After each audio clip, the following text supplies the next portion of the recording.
बिस्मिल्लाहिर्रहमानिर्रहीम। शुरू करता हूं अल्लाह के पाक नाम से जो बहुत बड़ा मेहरबान निहायत रहने वाला है। दोस्तों, बहनों, भाइयों, बुजुर्गों, अस्सलाम वालेकुम वरहमतुल्लाहि वबरकातुहू। हमारे इस चैनल तारीख इस्लाम के इस चैनल में हमारी सीरियल है जो कि महमूद गजनवी से लेके जलालुद्दीन अकबर तक की इस्लामी तारीख को बयान करती है। आज उसकी 105 नंबर किस्त है और हम शहाबुद्दीन गौरी को बयान कर रहे हैं। तो दोस्तों, कुमार देवी, बात हो रही थी कुमार देवी की, जो कि भागकर एक जगह पे छुपी हुई थी। वहां से उसको नहर वाला उसके इलाके की तरफ ले जाना चाह रहे थे। तो उसने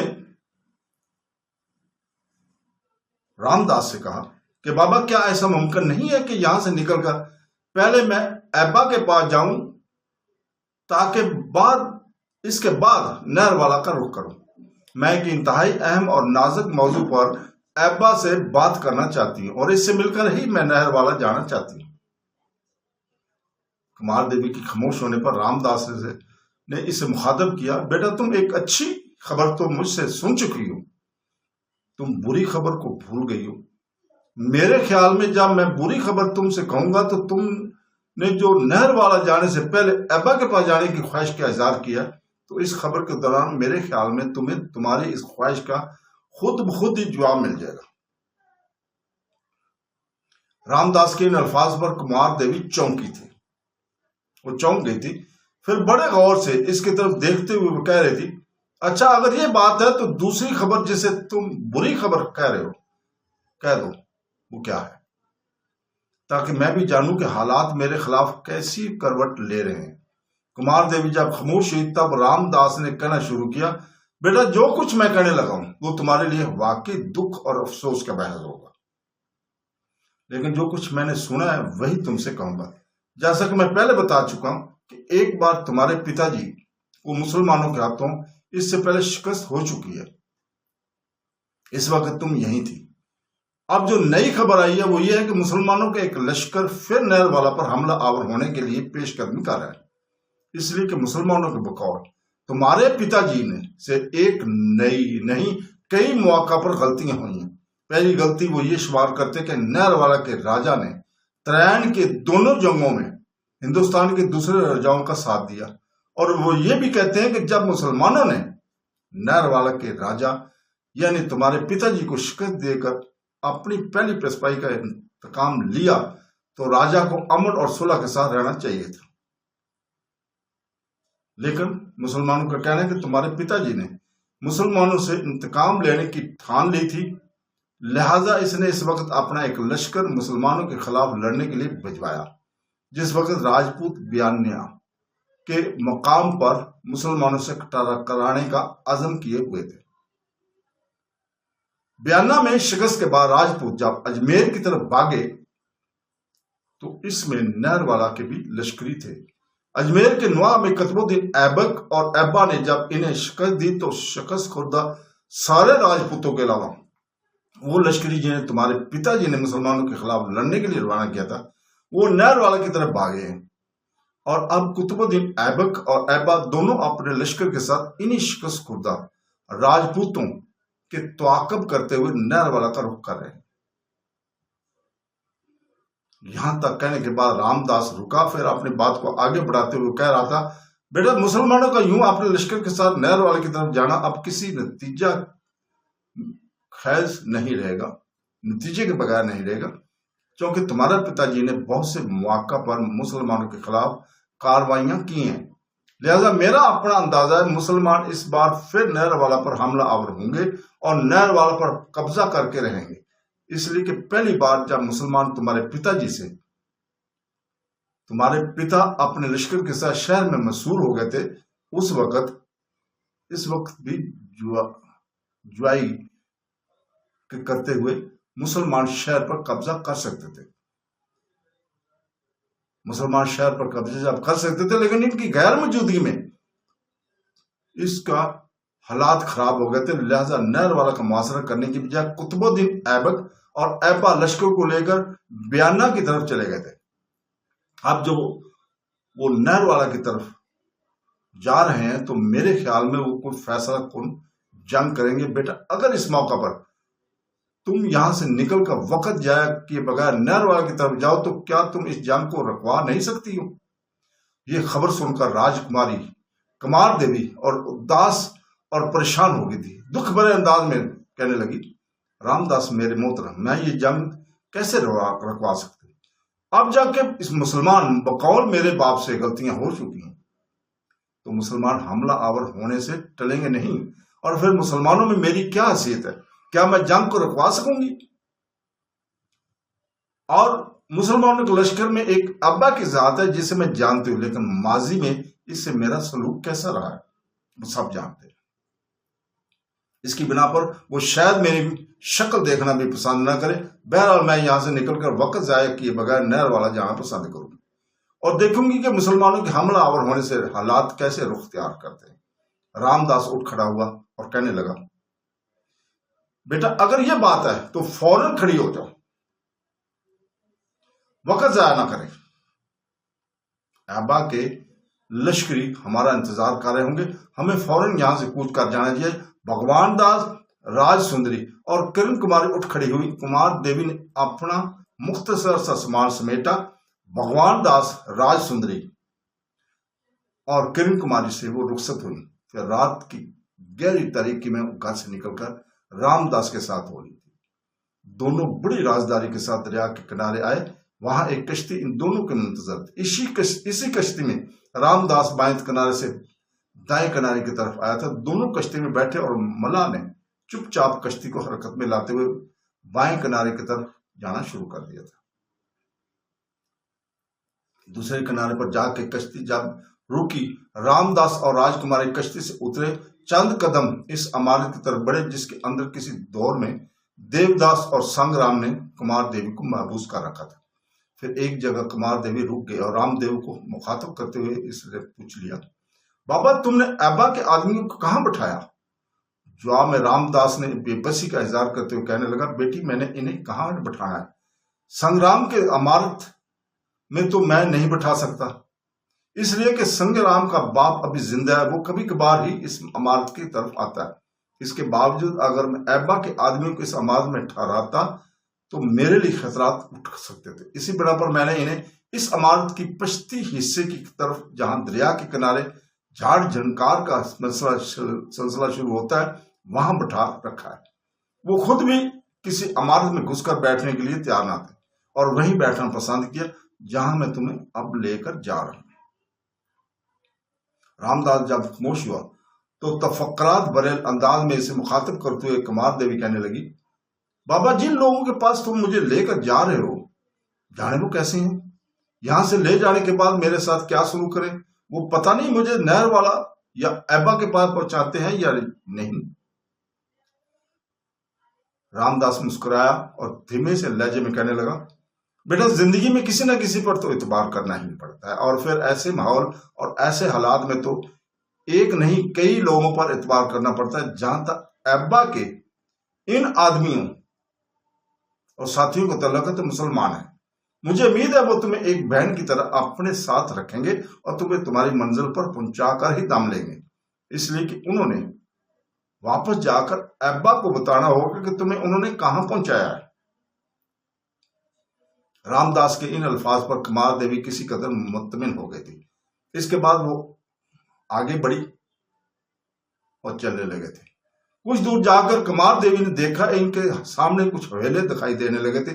जब मजीद आगे बढ़े तो अब्बा के वो मुसल्ला जवान झाड़ियों के अंदर जमीन पर बैठकर इंतजार कर रहे थे। जब उन्होंने रामदास और कुमार देवी को आते देखा तो वो खड़े हो गए और रामदास आगे बढ़ा और जिस सलार ने रेवाड़ी के आसपास देवदास और संग्राम से गुफ्तगू की थी, इसको मुखातब करते हुए रामदास कहने लगा, ये राजकुमारी कुमार देवी है, इसकी हैसियत मेरे यहाँ एक बेटी की सी है। रामदास के इन अल्फाज के जवाब में वो सलार मुस्कुराते हुए कहने लगे, अगर इनकी हैसियत आपके यहाँ बेटी की सी है तो हमारे यहाँ इनकी हैसियत एक बहन की सी होगी। इन अल्फाज पर कुमार देवी चौंकी थी। रामदास के चेहरे पर मुस्कुराहट नमूदार हुई थी। इस सलार को मुखातब करते हुए रामदास कहने लगा, रास्ते में ये बेचारी फिक्रमंद हो रही थी कि आप लोग ना जाने इसके साथ क्या सलूक करेंगे, इसे इसकी मंजिल तक पहुंचाते भी हैं या नहीं। रामदास को खामोश हो जाना पड़ा, इसलिए कि वो सलार इसकी बात काटते हुए गरिदार लहजे में और नरम आवाज में कहने लगा, जो काम हमारे जिम्मे लगाया गया इसे हम पूरा करना अपना फर्ज ही नहीं, इबादत ख्याल करते हैं। राजकुमारी को हमारे मुतल्लिक फिक्रमंद होने की जरूरत नहीं है, इसे इसके हां तक पहुंचाना हमारे सलार का हुक्म है और इसमें किसी किस्म की कोताही को हम गुनाह ख्याल करते हैं। यहां तक कहने के बाद वो सलार रुका, फिर बराह रास्त वो कुमार देवी की तरफ देखते हुए कह रहा था, खातून, तुम्हारी हैसियत हमारे यहाँ एक बहन किसी है, लेकिन तुम्हारे यहाँ हमारी इज्जत इसका एहतराम नहीं है। हमारी इज्जत का एहतराम नहीं है तो फिर तुम अपने दिल में ये ख्याल तो मत करो कि तुम्हारी मजहबी कुतुब मजीद कहती हैं, झूठ बोलना, बगैर सोचे काम करना, फरेब और हमाकत तमाम नापाकी, बेचैनी और औरत की जबली ऐब है। मजीद कहते हैं, शहजादों से तहजीब और इखलाक, आलमों से शीरीं कलामी, कमालबाजों से द्रोहगोई और औरतों से मकारी सीखनी चाहिए। आग, पानी, जहाल, मुतलक, सांप, शाही खानदान और औरत, ये सब मौजब हलाकत होते हैं, इनसे हमेशा होशियार रहना चाहिए। दोस्त, खिदमतगार औरत मुफलस आदमी को छोड़ देते हैं और जब वो दौलत मंद हो जाता है तो वो इसके पास आ जाते हैं। मेरी बहन, ये जो बातें मैंने कही हैं ये सब तुम्हारी मजहबी कुतुब में लिखी हुई हैं और इसके अलावा भी सुनो, तुम्हारी इस सरजमीन में सख्ती का रवाज खुद इसी बात की गवाही देता है कि यहाँ पर कोई मुस्तकिल वजूद नहीं समझा जाता औरत का, और खामद की मौत के बाद इससे भी जिंदगी छीन ली जाती है। मेरी बहन, जरा हिंदुस्तान के अलावा दूसरे गैर मज़ाहिब पर भी निगाह डालो। हिंदुस्तान मजहब, हिंदू मजहब हो या यहूदियत या ईसाइयत या दुनिया का कोई और मजहब, इसके मरकज दुनिया के वो इलाके रहे हैं जो तहजीब और तमद्दन के लिहाज से आगे बढ़े हुए समझे जाते हैं। और एक हकीकत ये भी है कि ऐसे तमाम इलाकों में इक़्तिदार और क़यादत हमेशा मर्द ही के हाथ में रही है। इसलिए हमारा ख्याल है कि मर्द ने इन मज़ाहिब में ऐसी तहरफात की है जिनकी बिना पर औरत के साथ हर तरह की चीरादस्ती इसके लिए जायज की गई है और जुल्म सतम के लिए इसको खुदाई संद अता कर दी। वरना खुदावंद कद्दूस ने जो अदल और इंसाफ का सरचश्मा है, कभी भी औरत के बारे में ये तस्वर पेश नहीं किया और ना ही कायनात को इसने कभी जुल्म और नाइंसाफी का हुक्म दिया है। मेरी बहन, ये तो औरत से मुतल्लिक तुम्हारे अपने दीन धर्म की नक्शाकशी है। जहां तक हमारे दिन का तल्लुक है तो हमारा दिन तो औरत को निस्फ इंसानियत ख्याल करता है और इसे इंसानियत के आधे हिस्से की तर्जमानी मर्द करता है और दूसरे आधे हिस्से की तर्जमान औरत होती है। औरत को नजरअंदाज करके नौ इंसानी के लिए जो भी लाया अमल मरतब किया जाएगा वो नाकस और अधूरा ही होगा। मेरी बहन, जहां तक हमारे दीन का तल्लुक है, हमारा दीन इंसान की अजीमत और सरबुलंदी की दावत देता है। वो इंसान को जवाल और इतबार की पस्तियों से उठाकर रिश्तों की बुलंदी के ऐसे अल मकाम पर पहुंचाना चाहता है जो हद और अदारक से भी बहुत आगे है और इज्जत नफ्स और अजमत आदमियत का दर्स देता है। वो खुदाए वाहद की बंदगी की तरफ भी इसलिए बुलाता है ताकि इंसान एक दर पर अपना सर न्याज झुकाकर कायनात के तमाम मखलूकात के मुकाबले में सरबुलंद हो जाए। इस्लाम की निगाहों में इंसान मन, हसीयत और इंसान अपनी खलफत और सफात के लिहाज से फितरत का एक अजीम शाहकार है और वह अपनी ज़ाहिरी सूरत और बातिनी खसूसियत दोनों के एतबार से कायनात की एक मुकर्रम और मोहतरम हस्ती है जिसकी शर्फ और फजीलत और बुजुर्गी का मुकाबला दुनिया की कोई और मखलूक कुव्वत नहीं कर सकती। इस्लाम के इस असूल को और इस तसव्वुर को तस्लीम करने के बाद इंसान ख्वाह वो मर्द हो या औरत, इसकी अजमत फर्श खाक से बुलंद होकर कायनात और माहो अंजम से भी कहीं आगे निकल जाती है। और इसे कुदरती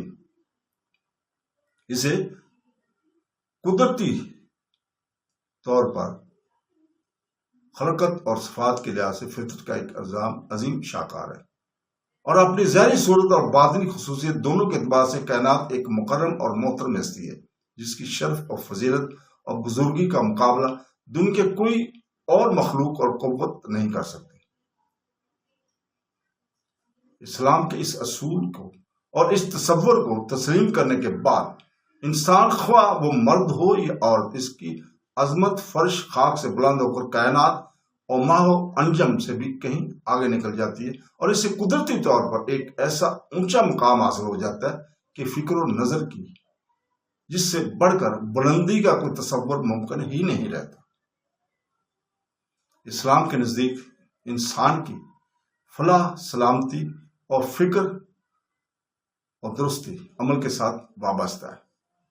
वो इन नजरियात को जाहलाना नजरियात समझता है, और जो औरत को महज औरत होने की वजह से जलील तस्वर करके इंसानियत की बुलंद तरीन सतह से दूर फेंक देते हैं, और मर्द को महज इसलिए इज्जत और बुलंदी का हकदार ख्याल करते हैं कि वो मर्द है।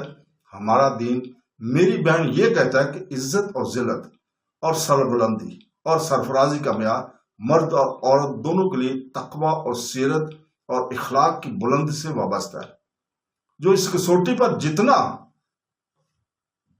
जितना भी कड़ा साबित होगा, इतना ही खुदा की नागाहों में काबिल कदर इज्जत और इतराम का मुस्तहिक होगा। इसके अलावा मेरी बहन, हमारी मुकद्दस किताब कुरान पाक ये भी कहती है कि जिस मर्द और औरत ने भी अच्छा काम किया, अगर वो मोमन है तो हम इसको एक पाकीज़ा जिंदगी अता करें।